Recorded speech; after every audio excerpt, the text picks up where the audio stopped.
Incredible. The production of neurotransmitters in your brain has jumped by over 500%. Pre- and postsynaptic membranes have increased permeability to match it. I couldn't even guess at your IQ level now. Probably somewhere between 1200 and 1450. But that isn't all. The corpus callosum, the connecting bridge between both sides of the brain, it is so active now that the hemispheres are essentially behaving as one. So it's not just raw intelligence we're talking about here. No. Creativity, resourcefulness, inspiration, imagination, they've all been enhanced. Lieutenant, you could very well be the most advanced human being who has ever lived.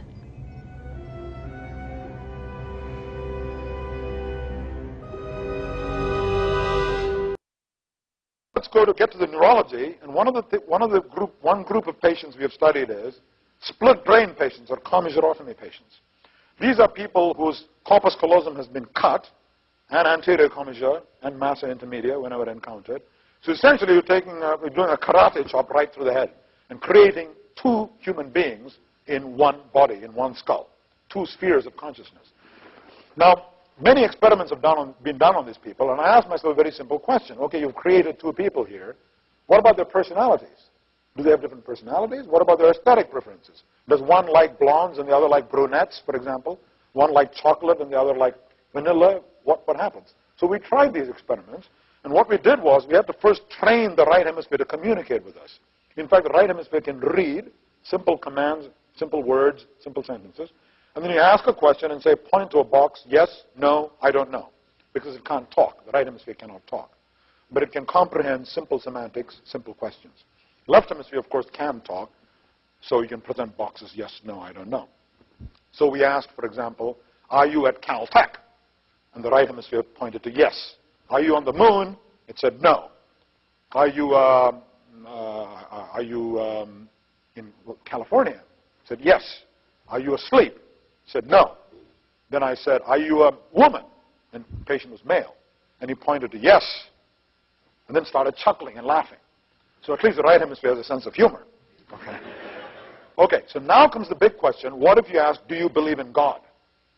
So I said, do you believe in God? And the right hemisphere went straight to yes. Right? Asked the same question to the left hemisphere, yes, no, I don't know. It went to no. Right? So here's a human being whose right hemisphere is an atheist, and left hemisphere, on the other hand, believes in God. And this finding should have sent a tsunami through the theological community, but barely produced a ripple, because it raises all kinds of profound theological questions. If this person dies, what happens? Does one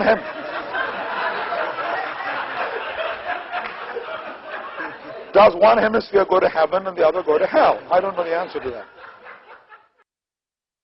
An epimemetic awakening is when you become the ultimate filter. And I'll be teaching more about this from my own company, and hopefully with the help of Sue Bell and other people that are with me in this project, about how you can filter out junk, make the right choice, understand how your own mind works in relationship to interaction with the world, pass on only the ideas that are worth passing on to you, only the values that you pass on. So memes are languages stacked on top of genes, and memes start to change us. When a viral email comes in and you get all excited and it triggers your dopamine, and you get all excited and you start to get scared or whatever, we actually get a rush off of conspiracy theory because of the patternicity and agenticity of conspiracy. I'm going to talk to you quite a bit in upcoming videos about agenticity and patternicity. But because the revelation is almost such a spiritual recognition, I have to keep it separate from theme zoom. But you'll find it very, very powerful to increasing your income, and you'll find it very, very powerful to decreasing your cognitive neural blind spots. So what happens after memes? Susan Blackmore talks about technology memes. Memes got so good that we started to embed them in our technology. Okay, and technology started to change us.